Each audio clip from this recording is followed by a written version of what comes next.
So we want to talk about how we can help these children.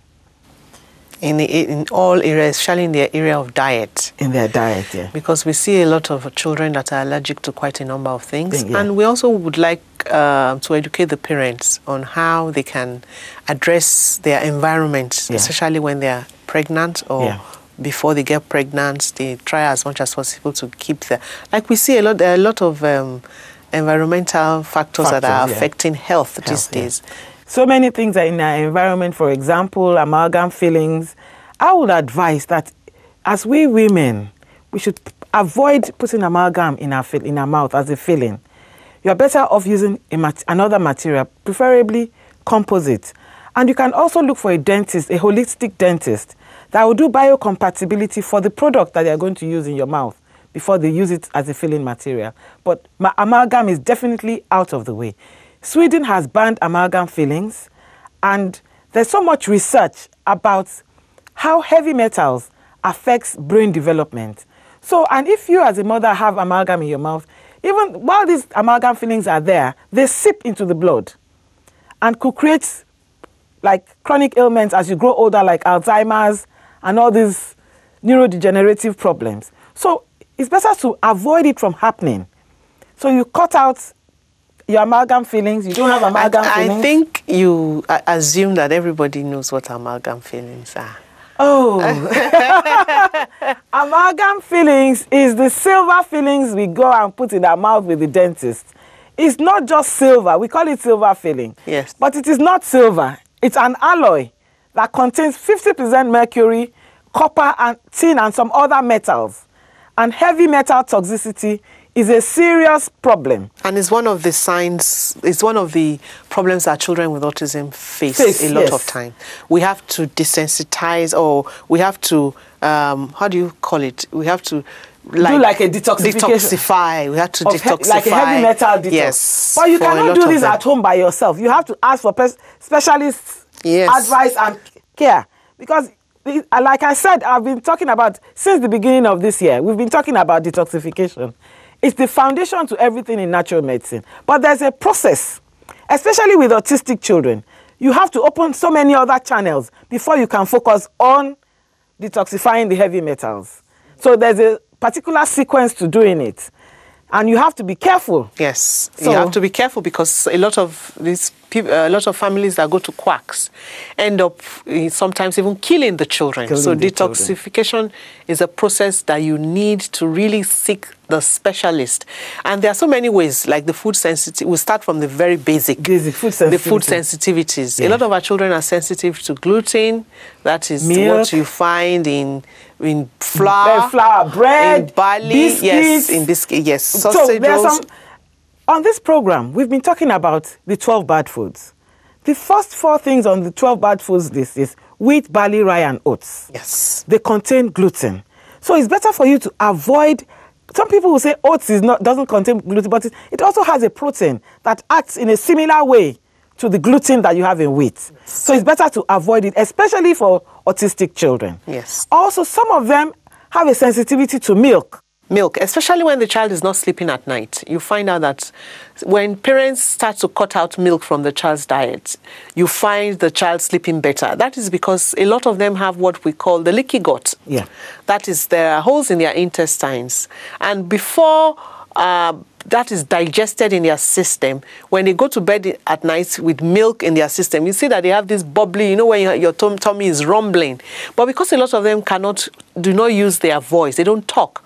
They cannot tell you that this is what I'm going through. So you find that the child is just crying at night or roaming all over the place just to, let his system settle in. And then when they remove that casein, which is found in milk, you find that the child sleeps better. Leaky gut, I think we've talked about it on this program before, but I'll mention it again. A leaky gut is caused because there's the small intestine, where absorption of food takes place, is allowing protein materials that are not supposed to penetrate through to pass through. And that affects the brain. Because the gut and the brain are connected. The serotonin that the body needs, the bulk of it is produced actually in the gut. And these children have problems with serotonin imbalance in their brain. So you can see they have a lot of gastrointestinal problems. So we have to address what we give them Don't give them biscuits. Don't give them cakes. Don't give them ice creams. Don't give them meat pie, sausage rolls, and all that. They cannot tolerate it. It damages their guts. It destroys the intestinal villi where absorption of nutrients takes place. So we have to try as much as possible to put them on special diets. But you cannot know specifically all the other things that they are reacting to. The basic ones, the fundamental and basic things, wheat, that is gluten, and dairy, yes, milk. Those ones are the basic ones that any autistic child should not even touch. There are other things that we can tweak for. Some are allergic to eggs. Yes. Some are allergic to shrimps. Yes. So many other things. So you can detect what these things are with a food sensitivity test. Yes. And we can also, you can get those test kits to do the tests at home. For more sophisticated results or information, where you can get more data, you might have to take a blood sample, and then those samples have to be sent to a laboratory for you to do the other tests. So it's very, very important. You have to work with a trained, registered practitioner that can help you. After you start that, then you can take up the responsibility of learning to do it by yourself with that person's support, because that person is supposed to be your teacher to guide you, because this is a long-term problem, or long-term, don't let me say it's a problem, a long-term situation that you have to manage. Yeah. And I also would encourage parents, because sometimes when we say these things, parents just jump on it and then start saying, oh, my son is allergic to wheat, my son is allergic to casein. For you to really, really take time out to do a testing for your son. Not all children react to gluten or the casein. Some children don't. Some children is egg. For some children is shrimp. For some children, you can even see it on their skin. When you look at the child's skins, you see that the child is breaking out. Or you look at, they start to develop scabs. And sometimes if you look at the bottom of their eyes, you see dark circles. It tells you that something is going on in that child. So please, as much as possible, try to observe your child as he is, as an individual, as a person. And then you now look at ways, open a diary. When I removed bread, sausage, anything containing flour from my son's diet, how did he react? And please don't do it in 1 week, because parents come to us, oh, 1 week is still hyperactive. It's still... Before that child's system gets can really remove all these impurities, it takes sometimes 2 months. Longer. Sometimes longer. It's called an elimination diet. Yes. So you have to, but I strongly feel that gluten, because it's part of the 12 bad foods we've been talking about, is better avoided. Even for people that are not even autistic, because it is damaging to the gut. Yeah. Most people have a reaction to it. So, but in autistic children, I always advise, take them out. Keep the child's diet clean. That's what we say all the time to parents. Let us eliminate that first before we now start looking at all the other parameters. And as much as possible, no additives. Those are killers to our children. No, you know, we like eating Skittles. Yes. Nothing with additives. Nothing with sugar. Sugar is also all the killer. fizzy drinks. Yes. Yes. These are things that your autistic child cannot tolerate. Yep. So don't even go there. It will make them even more hyperactive. And there are also ways that you can calm them down. Yeah. There are some herbal combinations that are nerve relaxants. It calms them down. It makes their brain supports this production of serotonin in the brain. So these things you can get from a practitioner or somebody that is supporting your child's well-being, somebody in the healthcare field that is also experienced in that area. So they can help you. Then they also have a need for a lot of nutrients. Yes. The micronutrients are very essential. We talk about the 90 essential nutrients, but these children need more of the B vitamins than an average child, because they are also very, very active. They use up their nutrients faster than an average person. Yes, yes. So you have to supplement their diet. You cannot run away from that. It's a little bit expensive to manage them, but the Almighty that gave you these children, He knows what you can cope with, and He will not give you a challenge that you cannot face. He has given them to you, so you have a responsibility to take care of them and do a proper job of it. And then also the essential oils are very good for our children in terms of calming them down. Yeah. Some of them even seek it out. If you put a bottle of essential oil close to a place, some of our children go there and sniff it because they just feel relaxed, or they feel their system changes. They can't express it, but you see them tending towards those essential oils. Avoid air fresheners that are not synthetic. Organic. Yes.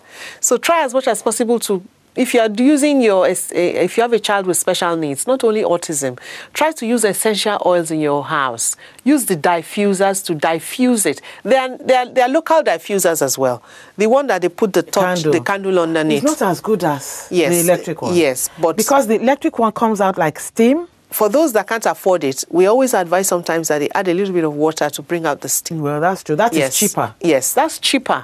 It's for families that are struggling. And not all essential oils are the same. They're the same, yes. So you are better off buying from a reputable source. And then you need a guide. You need the guide of a professional, like Amelia. You need her guide to tell you what essential oil to use for certain things. So you have to look out for the essential oils that is particular to the need of your child. So as much as possible, we try to let the parents know that the environment in which that child is growing up must be clean, must be totally detoxified. We must not have things like if there's a need for you to remove either flies or try to limit the use of insecticides around the house. That also contributes to some of the factors that aggravates their situation. Yes. But Nigerians love to spray insecticide. But meanwhile, there are also natural insecticides that we make from essential oils. Yes. That are actually very healthy. They don't have any side effects and are very, very good for these children. They could cost slightly more than your insecticide that you buy, that you spray, because they are from natural sources. They are from plants. But they don't carry the toxic metals that are in the insecticides with them. So you are better off using those ones, even to destroy mosquitoes, to destroy cockroaches and all that. There are natural alternatives to doing them. And it is advisable for us to go that route, especially if you have a child that has this special needs issue. An allergy issue. And allergy issues. You have to be careful what you put. The child is going to make you be more conscious of your environment. Yeah. Make you more responsible for things you put around your homes. Even the body creams that you use on your children, very, very important. Yeah. Yes, and as we are seeing all over the world now, people are planting in their gardens plants that will remove some of these toxins, that will absorb some of these toxins and transmute it. So it's important that we find out. For Nigerian families are now becoming more aware, and they are doing a lot of gardening. Well done, Nigeria. They're doing a lot of gardening. I'm already telling Nigerian families that they should start removing the flowers and putting food. Yes. Organic food. Because the market is expensive now.